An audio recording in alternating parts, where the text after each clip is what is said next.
జనసేన విజయాన్ని ఆకాంక్షిస్తూ కృష్ణా జిల్లా మచిలీపట్నంలో జనసేన వీర మహిళలు భారీ కవాతును నిర్వహించారు. కోనేరు సెంటర్లో ప్రారంభమైన కవాతు పట్టణంలోని ప్రధాన కూడలి నుంచి జిల్లా పరిషత్ వరకు సాగింది. ఈ కవాతులో జనసేన ఎంపీ అభ్యర్థి బండ్రెడ్డి రామకృష్ణ సతీమణి గీత, ఎమ్మెల్యే అభ్యర్థి బండి రామకృష్ణ సతీమణితో పాటు వీర మహిళలు జనసైనికులు పెద్ద ఎత్తున పాల్గొన్నారు. ప్రతి ఒక్క వీర మహిళకి నా కృతజ్ఞతలు.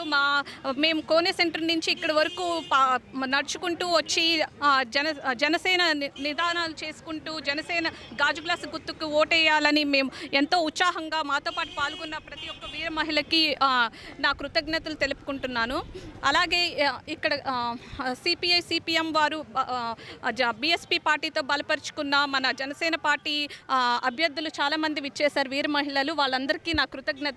మీరెంతో కష్టపడి ఎక్కడి నుంచో వచ్చి మా ర్యాలీలో పాల్గొని మాకు ఎంతో సంతోషాన్ని కలుగజేశారు. అలాగే బలుగు బలహీన వర్గాలకు మన పవన్ కళ్యాణ్ గారు మద్దతు ఇచ్చి బిఎస్పి సిపిఐ సిపిఎం వారితో పొత్తు పెట్టుకుని అలాగే మేము కూడా మా జనసేన పార్టీ తరపు నుంచి కూడా వీర మహిళలందరూ కూడా ఎంతో సహాయం చేస్తామని అందరికీ నమస్కారం అండి.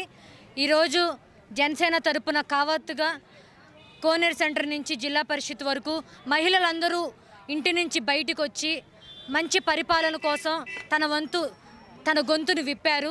ఎందుకంటే మహిళలు ఈరోజు వచ్చారంటే బయటికి 25 సంవత్సరాల పిల్లల భవిష్యత్తు కోసం మహిళలు బయటకు వచ్చారు. బయటకు వచ్చి ఈరోజు పవన్ కళ్యాణ్ గారి నీతిమంతుడిని, న్యాయవంతుడిని, స్వార్థం లేని నాయకత్వాన్ని ఆంధ్ర రాష్ట్రానికి అందించాలని ఈరోజు ఆడవారందరూ మద్దతు తెలిపారు. 33% రిజర్వేషన్ కల్పించారు.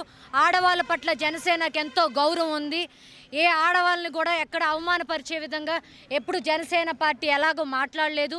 ఆడవాళ్ళకు మద్దతుగా నిలిచింది, గౌరవం ఇచ్చింది, అలాగే ఎంతో protection దయచేసింది.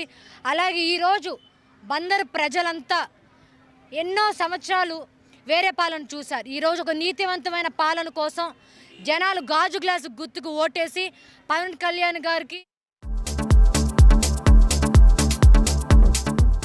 Please subscribe to New Waves.